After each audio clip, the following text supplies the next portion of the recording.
We are officially live this creepy, wonderful Halloween night. How are you doing, Willow? I am fantastic. Went to Comic-Con, so I only went. I only went today because I had family stuff all weekend. So, Oh yes, that's pretty much the given. So I saw your costume though. You were fully decked out as Elvira, looking great yes, as I was. always. Yeah, it's funny. Me and my husband, we get into the doors. We buy our tickets. We're on our way up to the escalator, and we get stopped by the rent-a-cup. Oh yeah. She points to my dagger. She goes, "Oh, I see something sharp. You're gonna have to go check that at the weapons check." I'm just like, it's plastic. Like I literally, take it off my belt and I like tap it on on the escalator. I'm just like, it's plastic. Like the worst I'm gonna do to someone is maybe scratch them with the rough edge. Yeah, I find that like with our group here in the South, we have a tendency to have things piece tied that you would never dream that they would want to piece tie. I mean, things that are obviously not real weapons. Like I think that I've had a friend of mine tell me that his freeze ray gun for like I think it was a Dr. Cold or something like that. But his weapon was peace tied. I'm like, obviously not a working weapon, guys. Come on now. Hey, Chris. Good to Chris. see you. Thanks for joining us. But yeah, no, it was funny. Like that was just like that moment just made me think. I'm just like, what are, and then of course, like she's looking at this other guy's weapon, which is foam, and like it's like one of those cheap, of a foam swords that you get from the dollar store. Oh my God. She's telling him to go check the weapon. I'm just like, it's like, hey. it bends, it's a bendy weapon. Woohoo! Like, okay, I understand they're making sure that, safety protocols are being made, but, there has to be some common sense to it too.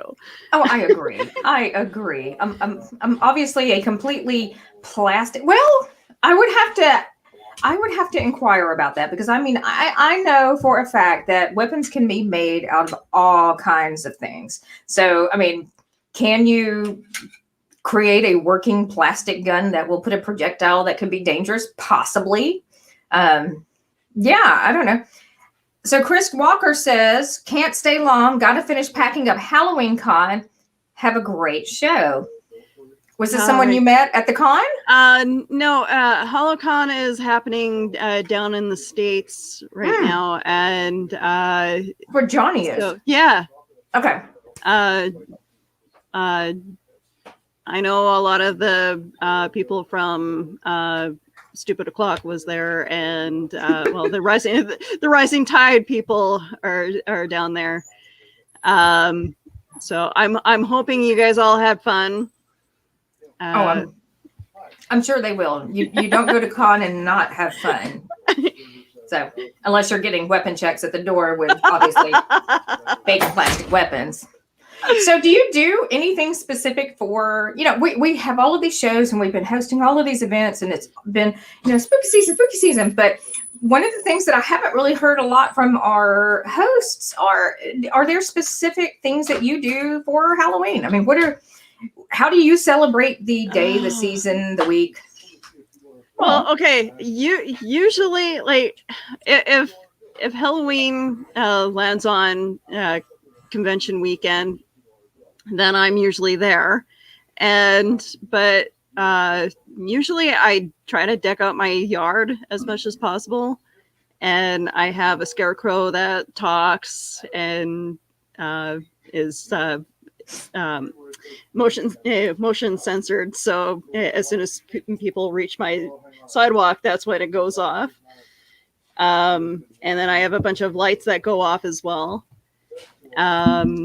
Although kids and even grown-ups, it's amazing how many people are actually creeped out by the scarecrow. Oh, well, I think scarecrows actually are kind of a common fear, and Yeah. I can see where that would creep people out. I think they're worried that, it's going to come to life and chase after them. So Ryan says, I went as Marty McFly this year. Great, Scott. I didn't go as anything. How about you? This is what I look like. So today at the convention, one of my friends came up to me and she was waving at me with this hat. And is that the little squeezy ears? Yes. That's the official noise it makes. So, of course, me being a hat person, I'm just like, where did you get that hat? So she brought me to the area. Of course, this is what I found. So that was a good $20 spent. Oh, heck yeah. Anything that you can amuse yourself with. Yeah. And if you have somebody that you can wear it around and annoy the living crap out of them, that much better. Sorry, I'm eating. No, it's okay. My husband actually encouraged me to buy it because at first I was kind of humming and hawing. I'm just like, I don't need another hat. But of course, yes, I do. Yes, I do need another hat. But this one moves. If you're anything like me, I mean, if it were shoes, my husband would be like, no, you're not getting any more shoes. But a floppy hat that waves at you, heck yeah, I think we'd be good there. Well, it's funny. Joe's like, okay, I'm giving myself $100 limit and I'm buying Ghostbuster stuff. I'm like, okay, I'll give myself $100 limit and I'll try to be good about it. Nope. $60 for a signed autograph of Laurie Holden, the woman who plays Andrea. Yes. From The Walking Dead. Yes. Of course, I had to buy art. So my husband found this piece. Oh, sorry, bad angle. From one of my friends. Ooh, Phoenix. That's cool. Yeah. And so of course I'm just like, well, I can't leave without buying something as well. Oh yeah. Okay, hold that one closer.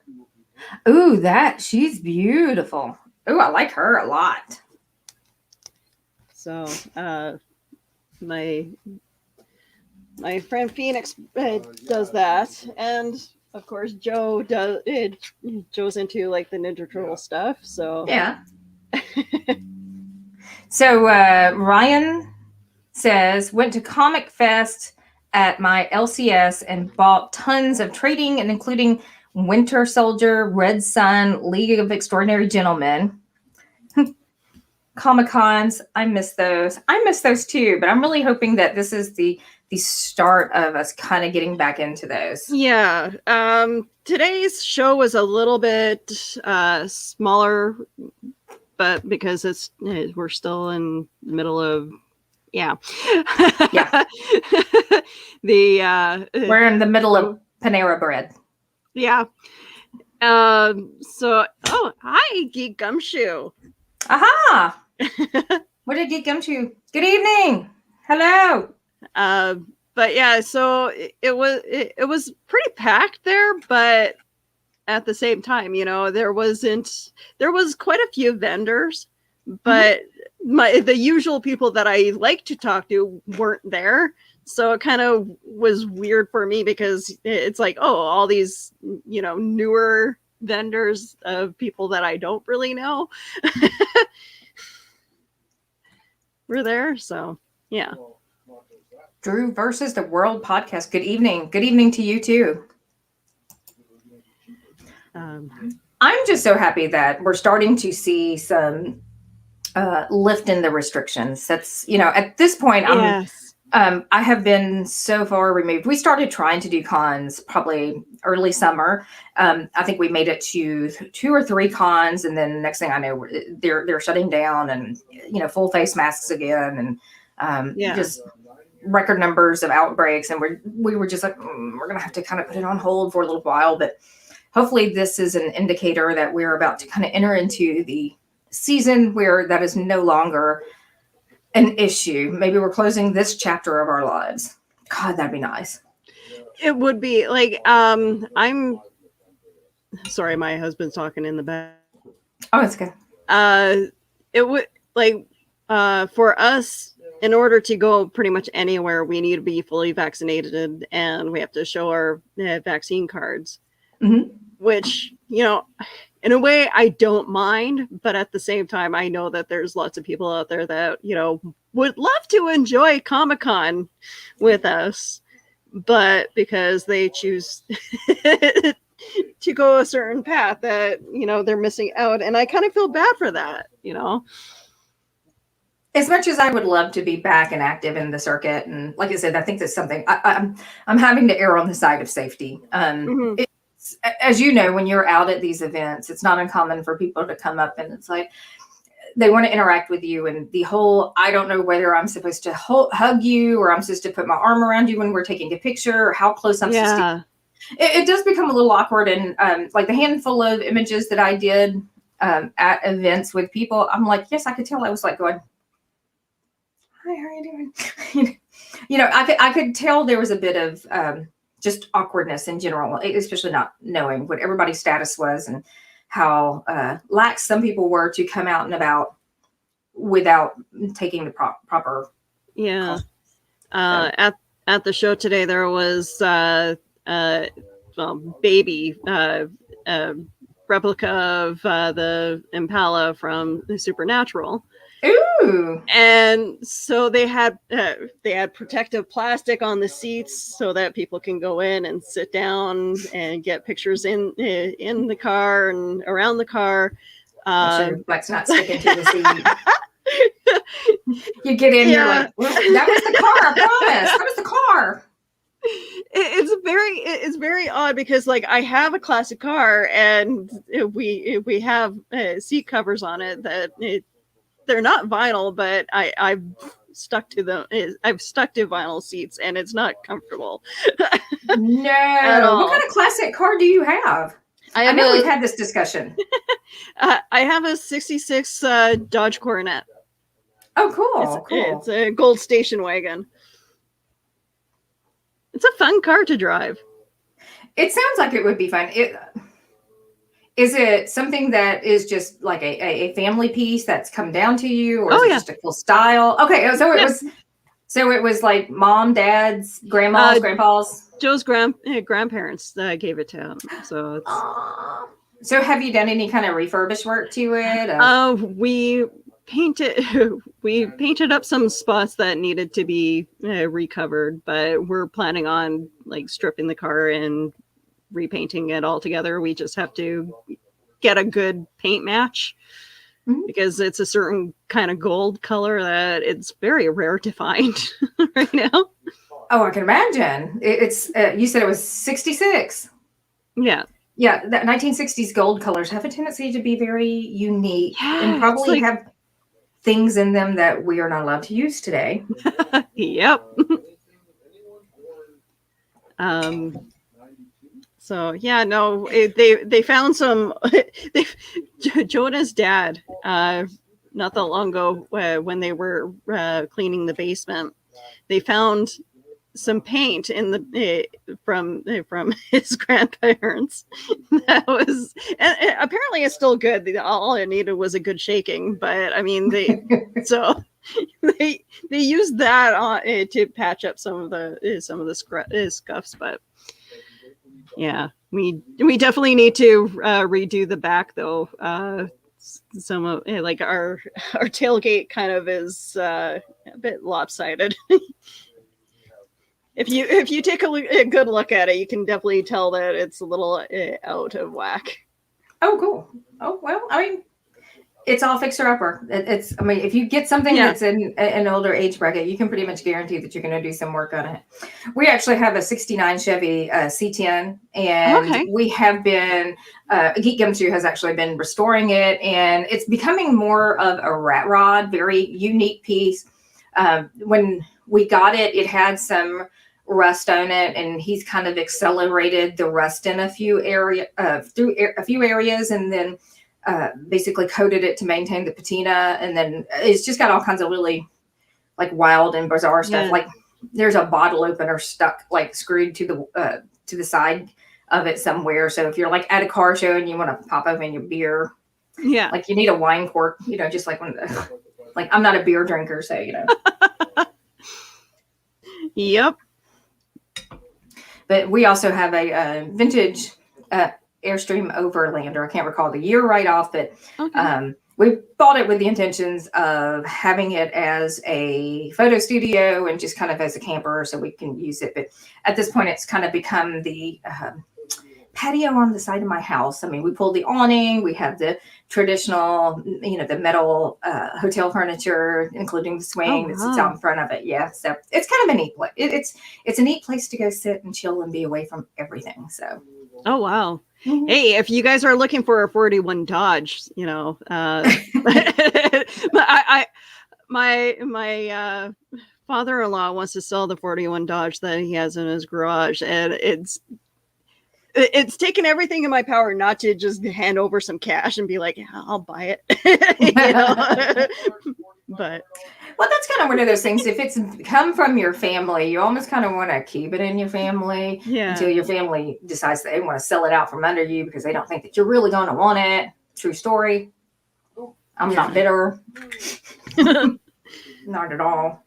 I'm sorry. I'm eating. I'm just not getting to dinner. By all means, eat.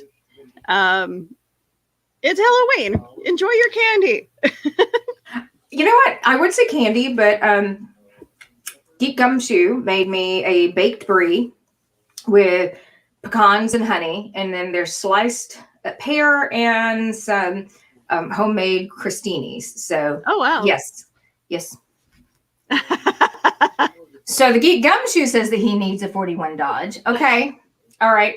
I'm sure she'll take like she'll start negotiations for you now if you really want to try. But it has like all its parts, and it's in good shape. Right, just Joe's dad just doesn't have the energy to work on it right now. So, all right, so we got a link from Eli. Eli, what does it say? We can't pop open a link. Come on, man, help us out.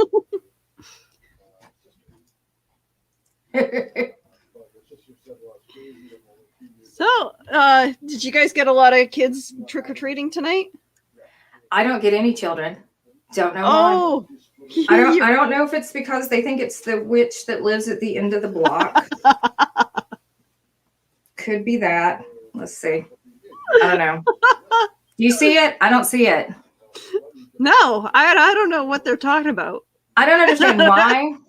No, honestly, we have never, I've been in this house for probably at least 16 years now, and we have never had maybe 1 to 2 trick-or-treaters. My daughter came by with her children, so we had the grands come by for a little while, but no, we always did Halloween. We would just pack up and go over to my mother's house, and my mother's neighborhood, although she only lives 5 minutes from me, like I can walk to her house, her neighborhood is just, it's all trick-or-treat houses, and it is so much fun. We usually start at my mother's house, just kind of, you know, when it was my daughter, Scarlett and Aria, you know, we'd bring them over there and it's like, hey, see the Halloween costume. And now, you know, we're doing that with the grandchildren. And my daughter, my youngest daughter and myself, I have a fly. I'm not like just swatting at random things. My youngest daughter is about 5 foot tall, and I'm not much taller. So she and I can kind of get dressed up in costume and go door to door also with our trick-or-treat bags. But yeah, so I mean, that's kind of been our That's kind of been our tradition. Really? Really, Eli? Really? Yeah, we're I'm gonna not send gonna you get a funny messages pic. in the I'm middle not of gonna the get a show. funny pic, am I? You do know if I get like a nasty photo, I'm gonna like show it to everybody. That is not an invitation. Click. Hang on. I'm looking to see what Eli sent. Okay, hang on.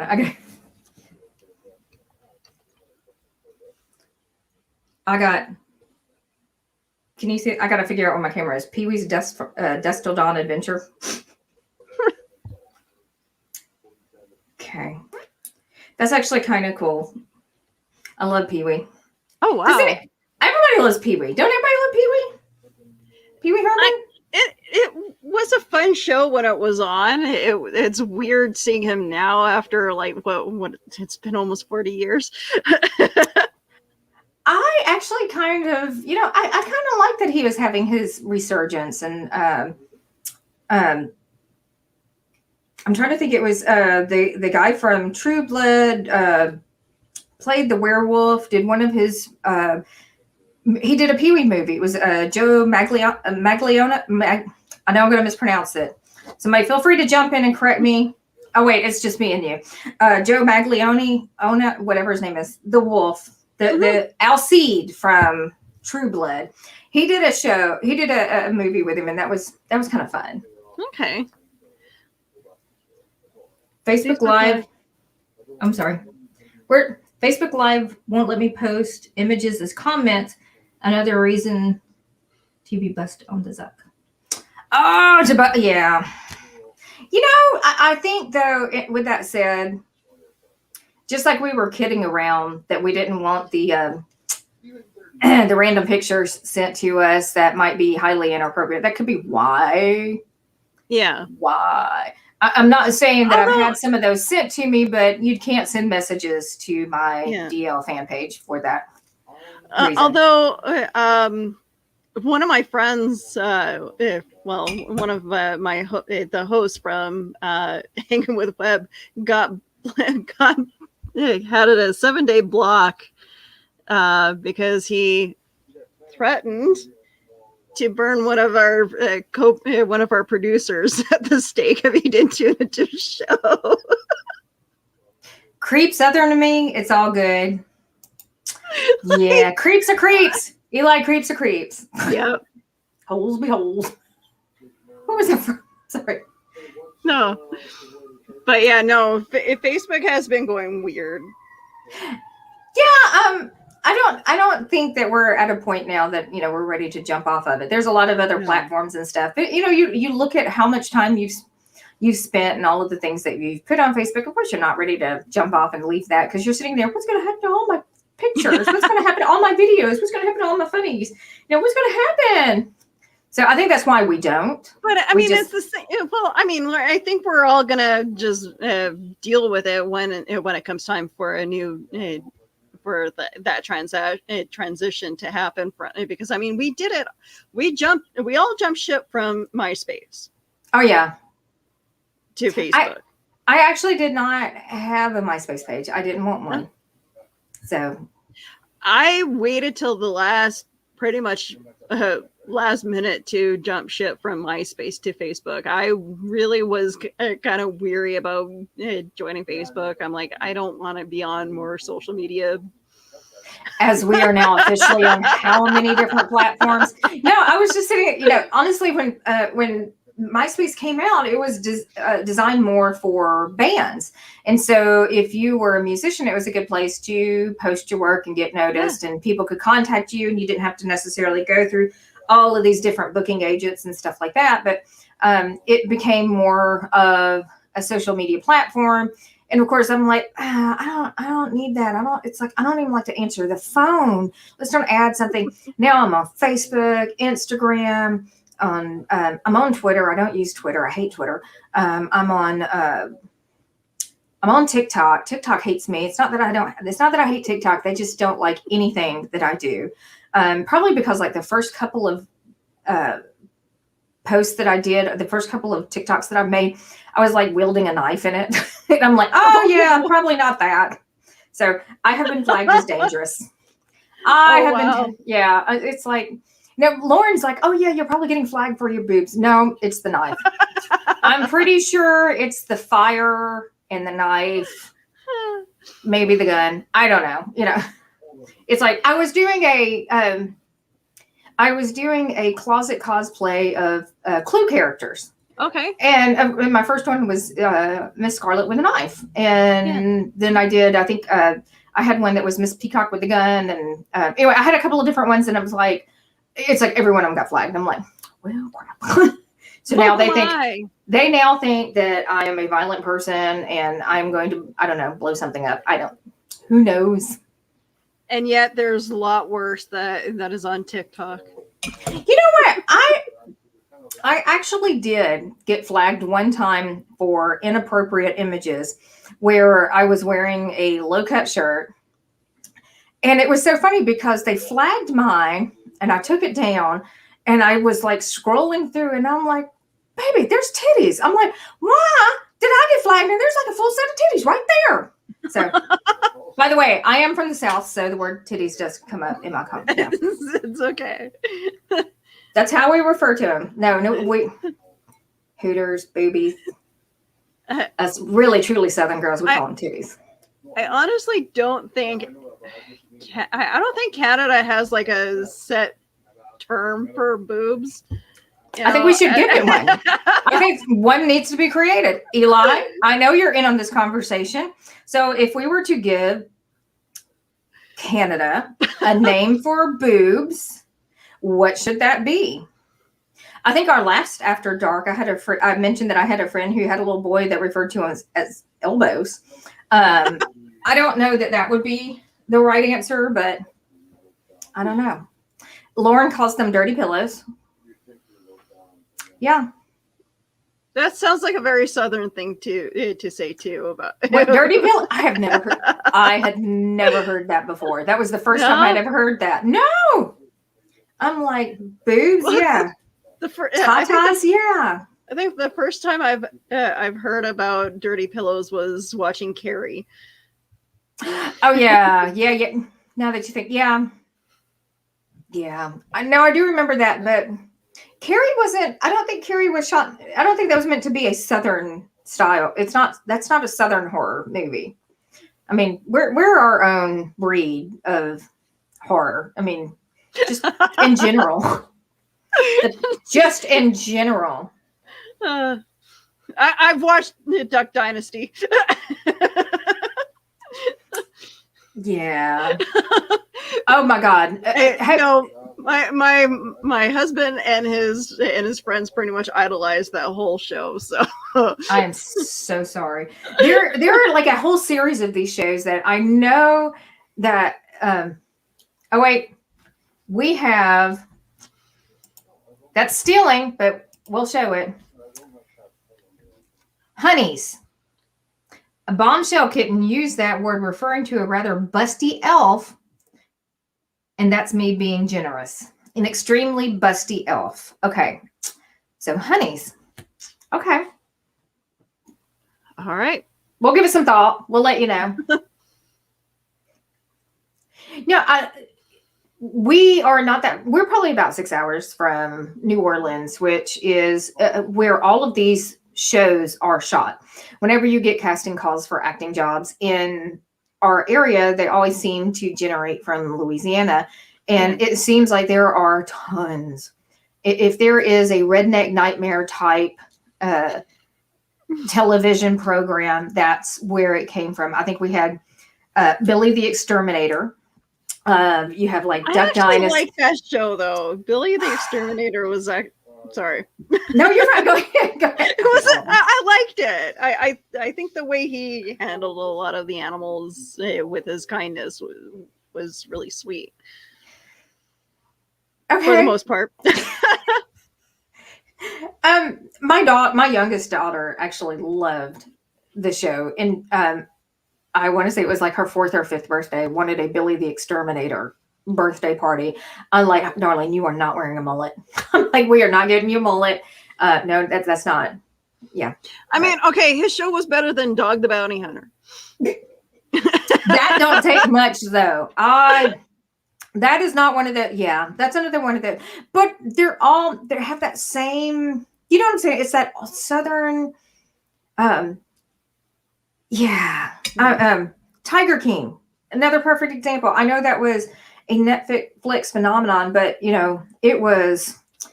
that was white trash trailer park Southern at its best.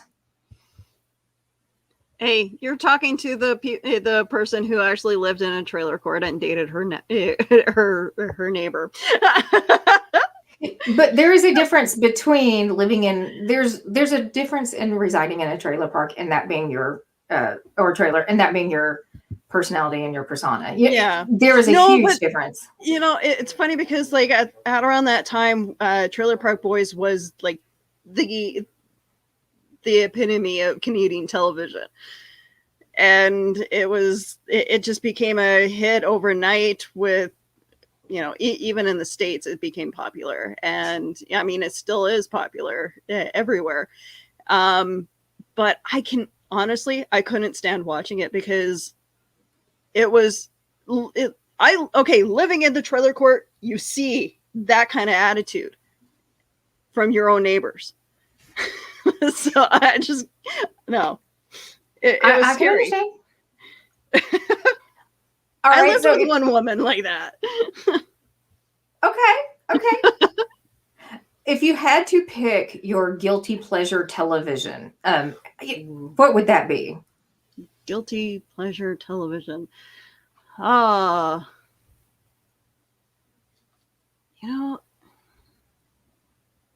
Okay. It's another Canadian show, Corner Gas. Corner Gas was like it was dumb, but it was how a lot of us act in like the southern Manitoba. So tell me a little bit about Corner Gas. What was it about? It's a show that it's based in Saskatchewan, but it can be anywhere in Canada, really, or the prairies. It's a family that lives in a small town, or like a bunch of people who live in a small town. There's like one gas station, one restaurant, one bar. It's like and the town people are just crazy because that's all they interact with is each other on a daily basis. So it's like they have to entertain themselves by trying to out crazy each other. Oddly enough, it sounds like the premise for a lot of different. I mean, that's the premise of a lot of different. You have to find your own entertainment when you live out in the middle of nowhere. Yeah. And a lot of it is driving around drunk in a truck.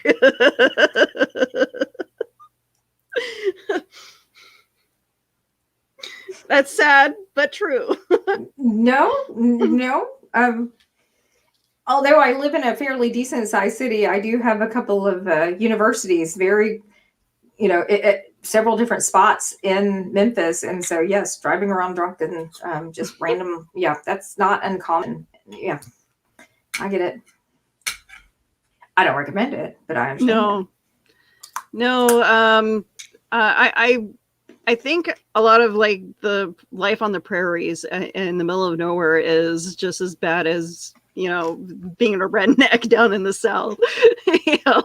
That's why I say that I can relate to a lot of those stories, because there's a lot of stupid people that live in the middle of nowhere.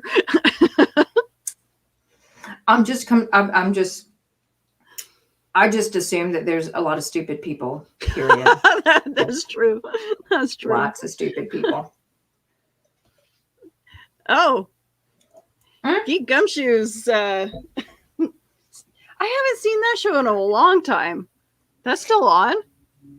I don't know if it's still on, but I can definitely see where that would be a train wreck. Here, funny fact, he actually lived in a suburb of Memphis. He lived in Germantown for quite a while. He had a sick child who was at St. Jude. Wow. So, of course, yeah, you have, when you hear those kind of things, you're like, oh, I don't want to be mean to him now. But, he lived in Germantown and was seen out and about in Memphis quite a bit several years back. Melissa's in the chat. Hello, beautiful. Why are you not joining us, Melissa?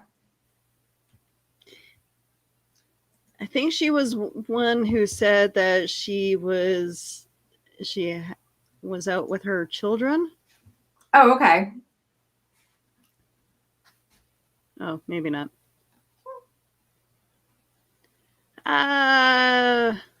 Okay. No.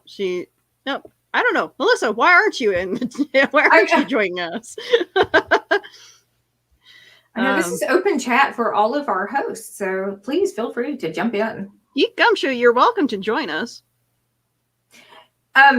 Actually, he is not out at a computer with a working camera, so okay. Yeah, I tried that already. I'm like, hey, jump in and join us. No, last Sunday while we were, Johnny ended up coming in and helping us out, but his computer, Geek Gumshoe's computer went a little wonky, and he lost a lot of links and stuff like that. So. Oh wow. Oh, that sucks. I really need to get myself a laptop so that I can go do the show, from various locations around my house, so that I'm not stuck here at my computer desk. Yeah, I kind of stay in the same spot just because it's kind of set up for my studio. It's really set up to accommodate me, but yeah, I need to be able to kind of move around. Yeah. So, are there any traditions in your area that specifically surrounding Halloween that you guys you don't get to do anymore?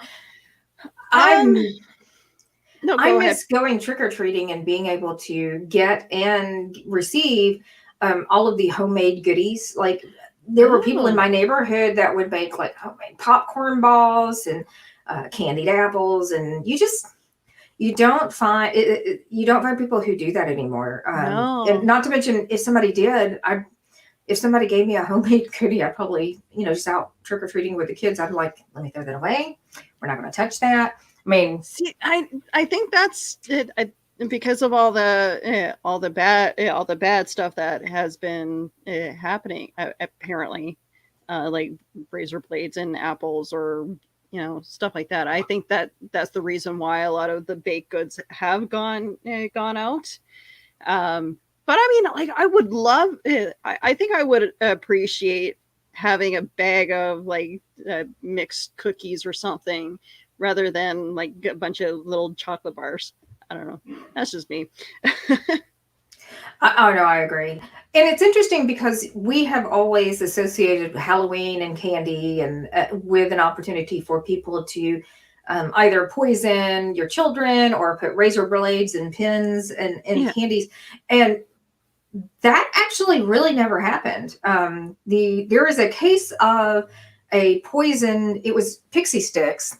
That is the one that is commonly associated with why we don't do this, or why you check your candies over real closely. And basically, it was a man who was about to be foreclosed on his home, was about to lose his job. I do believe that there were some criminal charges that were coming alongside that, but he poisoned like the neighbor's candy, his kids' candy. He poisoned like several pieces of candy and handed out with the intention of killing his own child or his own family to get life insurance. So, but yeah, it's kind of interesting. And so we base a lot of almost like myths and paranoias in association with Halloween on things that don't exist. I remember being young in hospitals here. You could bring your bag of candy and they would x-ray it for you. Oh, okay. What was kind of an interesting, it was just something interesting. That's actually a cool idea. I like that idea. Yeah. I mean, I could imagine the hospitals being really busy around that time for people doing that, but. Oh yeah. But, hey, better safe than sorry. But I mean, hey, if the police stations would do that, open up to the public so that they can check our candy, and why not? Yeah. keeps them busy. Right. But no, as far as like any traditions go, there really isn't any. Like, I mean, I love watching my neighbors set up their Halloween stuff. Mm-hmm. That like there's a couple houses down that seems to go all out when it comes to inflatables. And I think they switch things up every year. This year they had a giant bat with a pumpkin and a bunch of little other inflatable stuff. And as I was getting ready for Comic-Con, getting my nails ready and stuff like that last night, I could hear, my one of my neighbors' statues going off. Yeah. Yeah. Okay, so I am one of those people. I think you can tell people in their age bracket based on what their idea of decorations should be. Like, for instance, I am not an inflatable person, and if it were up to me, yeah, I would. There's only been like one or two that I've actually really liked. The rest of them is like, I just want to run up with a knife and go stab, stab, stab, stab, and just keep on going. But I love, and I know a lot of people hate them, but I love blow molds. And I love to collect vintage. Like, I have several Christmas and Halloween blow molds, but I also know that they make like modern ones. But those are something that I lean towards. I think a lot of times I know we're getting ready to go into the Thanksgiving, Christmas, and holiday seasons. So you're going to see a lot of people who are using inflatables versus putting up like all of the decorative lights and stuff like that. And so I'm one of those people that's like, I love to see all of the lights and all of the decorations, and people just don't put the thought and effort into, specifically the effort. You don't find entire streets that are just covered in decorations anymore. And it's kind of sad. I miss that too. And I love those little, I like the little revolving lights that kind of make cool shapes, but at the same time, I find that lazy. Like, it's just like, oh, that's the only decoration that you have up. Oh, bravo. But at the same time, it's like you can't really blame them for wanting to just toss something up. But I understand not everybody has the time to go all out. But I don't know. It's just I love how some people actually do take the time to decorate their house, and especially around the holidays, like Christmas. Okay, Christmas for me, it's not my favorite holiday, but I love looking at the lights. Oh yes, that right there used to be a family tradition. You pile like my parents would pile my brother and myself into the car. Daryl and I did this when we first got married. I'm sorry, Geek Gumshoe and I did this when we first got married. We would take my kids. If we were over at my parents' house during the holidays, everybody would pile in a car and we would drive around for an hour or two, just going neighborhood to neighborhood looking at Christmas lights. And you could spend a couple of hours and not run out of things to look at, and just say, hey, we've just kind of exhausted a tank of gas. We kind of need to go home now. But you don't find that anymore. And it's a little disappointing. I think in some of like the richer neighborhoods, you'll see them actually like paying someone to put the lights up. But yes. But I don't know. My neighbors I don't think my neighbors are really into like decorating for Christmas. I mean, I may have a couple, but I don't see that very often. Again, the inflatables are from. But I don't think our neighbors decorate for anything. We had one couple that lived directly across the street from us, and you have to understand the way that my neighborhood is set up. Our houses, like my house sits, I think it's like on a quarter of an acre. It's not a huge piece of land, but it's might be a little bit smaller than that. But we're on pretty decent sized pieces of land. And a lot of times the houses sit a little further off the road. So to see you have to make an effort to go visit your neighbors. It's not very often that you just walk over and, hey, there, I don't know our neighbors. I haven't interacted with our neighbors. That could be me. yeah, they could see me and go, yeah, we don't really want to. I don't know why, but yeah. So I did have one neighbor who was across the street, and she had inflatables for every holiday, minor holiday, season change, you name it, she had it. It was, and I mean, they were fun to watch because it was. You're like, oh, it's Flag Day. What are you going to put up for a flag? Oh, wait, she's got a flag. It's an inflatable one, but it's a flag. But yeah, she had all kinds of like really fun, just goofy inflatables, and they were fun to watch. Yes, but yeah, I'm not really one that the neighbors gravitate towards saying, hey, I think we might want to get to know her. But you know, I'm also the one who's standing out in the backyard or in the side yard with the crow call with a bag of peanuts going. They're like trying to get the crows to come to my house. So yeah, could be that. Now, I don't know if you're really big into like YouTube tutorials for like home haunts and decorating and stuff like that, but there's a really popular YouTuber who is based out of Memphis. He's actually based out of Germantown. And his site is called Monster Tutorials, and he does some of the most incredible builds. And I do try to go by there at least once a season, if not more, and just look at, because he adds something new all the time. But it's a great YouTube channel to watch.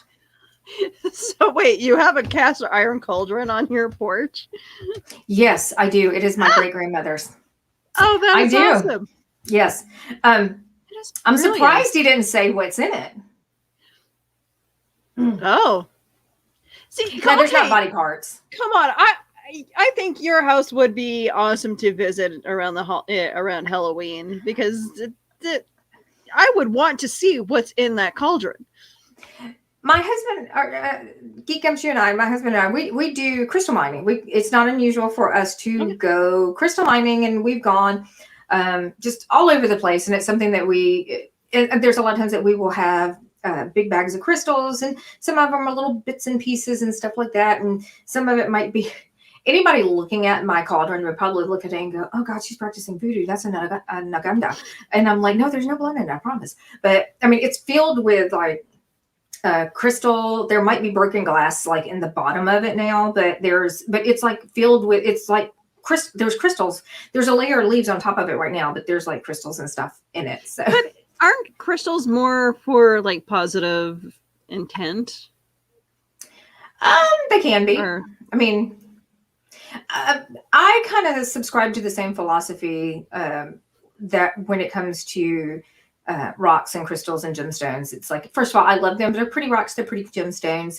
But if you're using them for, I'm guessing most people would energy purposes and medicinal purposes, you kind of have to know a little bit more about it other than what the little book that gives you. It's like, you know, crystal is good for this. Yeah. And tiger eye, if you want to bring such and such into your life, use tiger eye. It's like, I think you really have to know a bit more about it.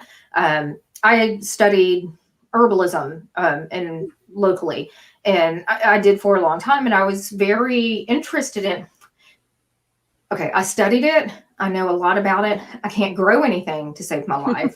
I'm like, turns out you got to have a green thumb if you're going to be an herbalist.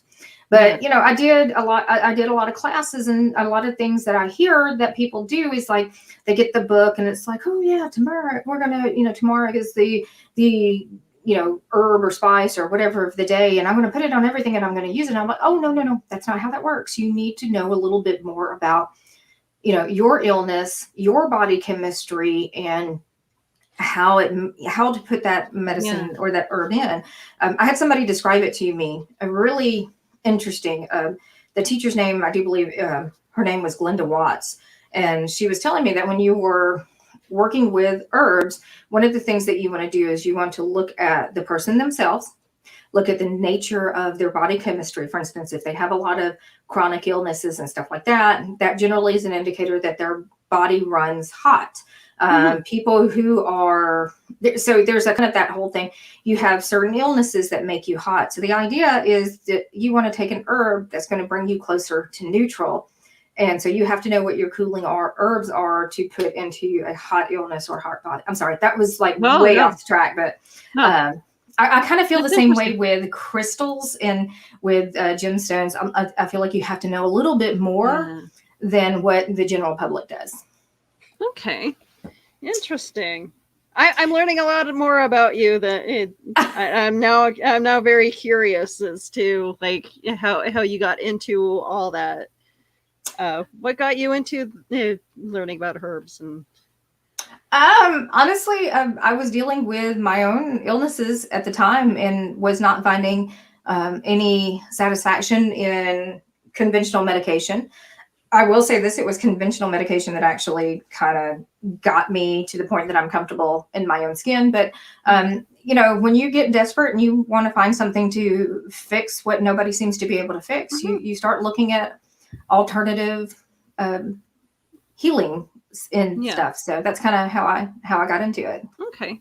Well, my sister's into the health drug industry. So every time I go over there, she goes, I'll tell her something like, oh, my back's been sore, or, you know, I have like, you know, a muscle pain or something, or like I'm not eating well, or I'm tired all the time. And she goes, I have something here.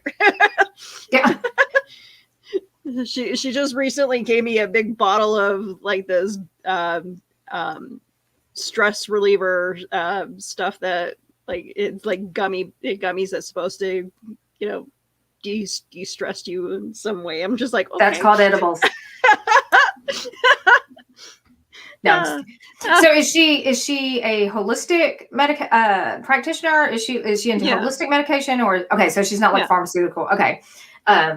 Yeah, I mean, I find that there are a lot of holistic medications that work well with the different things. It's just, you know, and I don't snub my nose at any of it, whether it, you know, if you find what you find that works for you is what works for you. And sometimes it's a combination, but you know, everybody has to be on the same page as to what all you're doing. Exactly. But I just find it funny that it just like you say something and she has a drug for something in her. My eyes been twitching. I got a gummy for that. So every time I walk, my big toe twitches. Hey, I got a gummy for that too. But my mother used to be the one that would be, or she still does this. I'm not saying used to as in past tense. I'm saying she would still do this. My mother was the person who would be, hey, I want you to go to the crossroads and I want you to say this. I'm like, no, Mom, we're not putting hexes on people. Or she'd be like, here, you need to go get some of this red clay from here and rub it on that. I'm like, no. I'm like, then you're sitting there like, does it work? Wait a minute. Should I go get a jar? So, you know how us natural girls are with jars. I forgot that you had mentioned that your mom's a witch. She's not a witch. No. Do not call my mother a witch. My mother is not a witch. My mother is I think most people refer to her as a wise woman. I think that she would probably refer to her as a root doctor of sorts, but she is definitely, she is very much a Southern Christian woman. She just grew up in a small town and had, just didn't have access to doctors and medicine and knows how to use the ground and everything around home her. Remedy stuff. She does. Yeah. But it's funny because she'll do things and you're just like, that's not home remedy. That's hexing. We don't do that. But if you tell my mother, it's like, you're a witch. I'm not a damn witch. She will punch you up one wall and down another. No. My mother is not a witch. It's like, yeah. I'm a firm believer there is a group of those. There's a group of us women. And I think that, the last show that Keisha was on with us, we were talking about there are women who are, they're basically, we're not a witches. It's like, you don't call us witches. We don't refer to ourselves as witches. We are not witches, but we are basically, we do the same thing. It's just that we don't do it exactly the same way. So, but the herbal and the holistic aspects of it, we do that. We get a jar, fill it with dirt, rub it on something, throw a little plant in there. Well, isn't that kind of like a pagan thing anyway? Like, I don't know. I know that there's like a bunch of my friends does the pagan practices, so I could Mhm. be wrong, but what you talk about, like getting a jar of dirt, kind of sounds like what they would do. I think it really kind of depends on where you come from and where you consider yourselves, because I think that is more along the lines of religion versus usefulness. And Yeah. I think that there are a lot of people who grew up in rural areas that have to resort to other means of healing and medicine that aren't necessarily of pagan practices. I mean, my family is a good example of that. My grandmother had 7 children. And a lot of the things that she would use, either there were remedies that were told to her and passed down from generation to generation, and they did not require the use of the pharmacy, or there were things that she would pull out of the earth on her own. As for the red clay, my family lives very close to I think it's Walnut, Mississippi, and there's like a specific area in Walnut, Mississippi where the clay is red and it is very mineral rich. And it was not uncommon for people in my family to have a jar of this clay, and you would actually make it would be used as a compound base. So if you were putting something, so I mean, I can see where it would be kind of the same thing. I mean, I've been into shops that are ideal for pagan practices, and we're also in the South, and hoodoo is another big. Voodoo are two totally different things. Hoodoo is more of the root doctor aspect of it, and a lot of the hoodoo practitioners here are Catholic, and so you go into the broom closet downtown, and you might see like tons and tons of jars. And the owner will tell you that, yes, the hoodoo practitioners come in and they will pick their herbs from these jars. And so you see a lot of that, but that's also understanding the cultures that are in your area. Now, is there a weird home remedy that your mom swore by that actually worked? Oh, if my mother said it, it worked. My mother, no, and I don't mean to sound weird about this, but my mother has this uncanny ability to fix things, help people. Hang on, and I'm convinced my daughter did this, because I did not put this in here. So I'm 100% convinced that one of my children did this. So bear with me just a second. Let's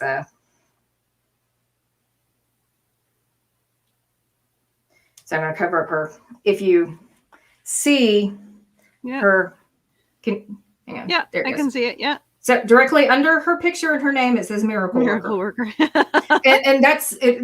That's not a lie. That's just very much her personality and who she is. Like I said, she is a Southern Christian woman. And if you ask her to pray for you, if she tells you she's writing you down in her prayer book, by God, something's going to happen. If she writes you down in a prayer book and comes back to you and she goes, I don't think it's going to work this time, something's not going to happen. What you're wanting. I mean, but she's that person. So, I believe that there is a lot of strength and spirituality all the way around on both sides. And you just have to have conviction in what you believe. Yeah. Oh, interesting.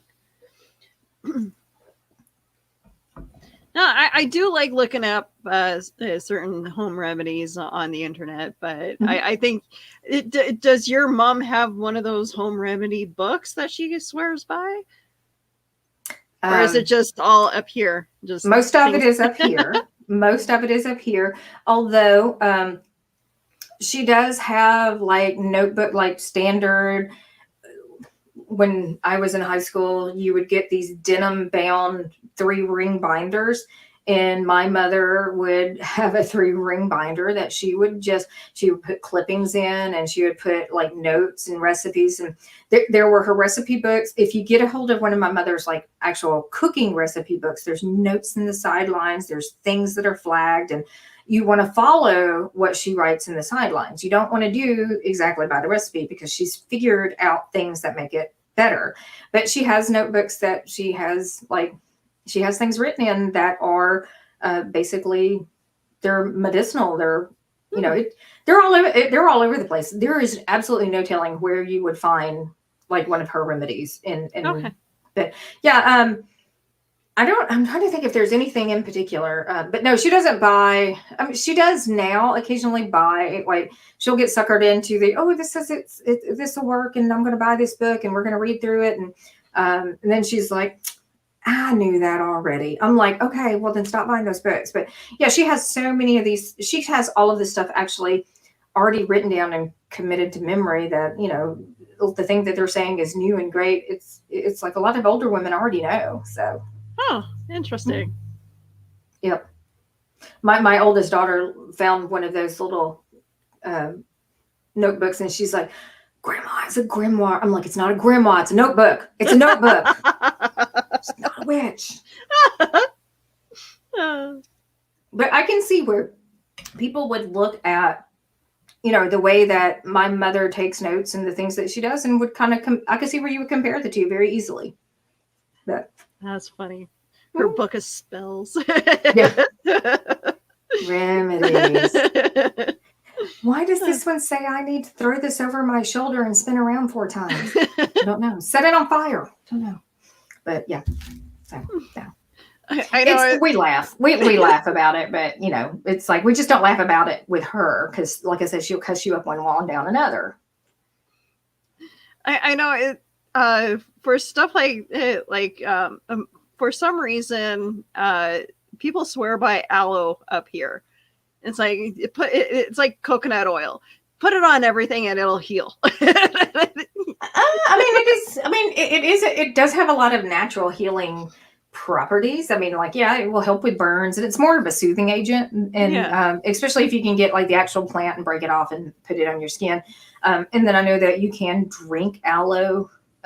Like you can get aloe juice, and that will help too. But yeah. I don't know if it's a cure-all. I think those are called snake oil.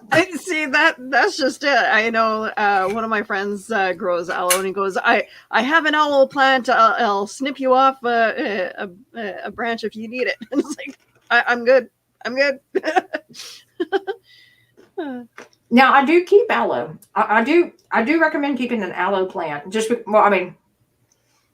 This skin doesn't see the light of day, so when it does, it usually burns. Both of my children are like this, so it's like I do recommend keeping an aloe just for that because somebody in my house is going to catch on fire from a sunburn. So yeah. I remember my grandma having an aloe plant, and I remember using it. I don't understand aloe and how it replenishes itself. Like even when you break off just a little piece of it. Some plants are some plants are meant to do that. Speaking of plants, this is our latest acquisition. Oh, that's cool. Yeah, it's a little Venus flytrap. My daughter's going to try to raise it. So I see that we are officially at the top of the hour though. Oh yeah, holy crap. I know. They always do. All right. So next week, Sunday is my show. It's me. Is it yours? Oh, wait. Okay. No, it's you. It's you. That's right. It's you. Yeah. Okay. So what are you talking about next week? I'm gonna have to put up the poll because I think a lot of people want us to talk about the Mothman, but I said that we were gonna put up a poll just to see what people wanted us to talk about, but I think it might be the Mothman. I'm going to go ahead and put my vote in for the Mothman, and I can guarantee that if you do an episode on the Mothman, my youngest daughter Aria will love it, watch it. That is her favorite. That's her cryptid. So yeah, all right, that's our vote. Even if we don't jump in on the poll, that's our vote. We're voting for Mothman. So just automatically add 2. I think we might just do the Mothman and do a poll next time. But yeah. So yeah, Mothman. Mothman it is.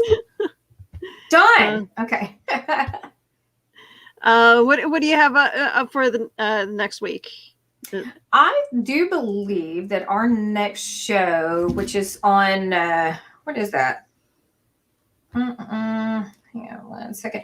The next show is on the 14th, and we are going to discuss culinary horror. Oh wow. We've done a couple of cooking attempts now, and I think there's a lot of really great horror footage, and I think it will probably give my girls a chance to get back in the kitchen a little bit more and maybe try a few more recipes and stuff before we do this again. My group, they love to cook, so it's like anytime that they can talk food, get in the kitchen and cook, they're going to do it. There is so much creativity with your group, and I love it so much. Oh, thank you. I'm very blessed with the group of ladies that I have. They are incredible.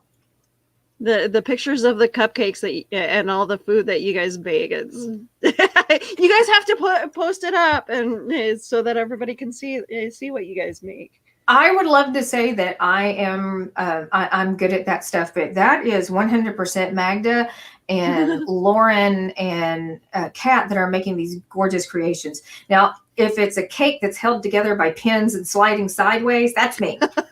Yeah, those are mine. But yeah, I'm not so much on the detail, when it comes to cooking and creativity. I'm like, just throw that there, and But yeah, I'm very much the same way. Like no. I can cook well. I just don't like to. It's like if I can cut corners, by God, in cooking, I'm going to cut corners. I can cook, I can bake, I just can't decorate very worth a shit. No, not at all. Well, I think that's going to be it for us tonight. And anyway, we missed all of our hosts. I don't know where they were. We're going to say they're out trick-or-treating. And then we're going to give them hell the next time we see them. All right. All right. Well, I hope you have a good night. And it was fun chatting with you. I don't feel like we ever get to chat. No, I don't think so. I think we'll chat. We chat once in a while in the private chats, but yeah, that's about it. Yeah, that's what happens when you're busy. Yeah, it was great. Thank you. And until next time, pleasant screams. Ta-ta.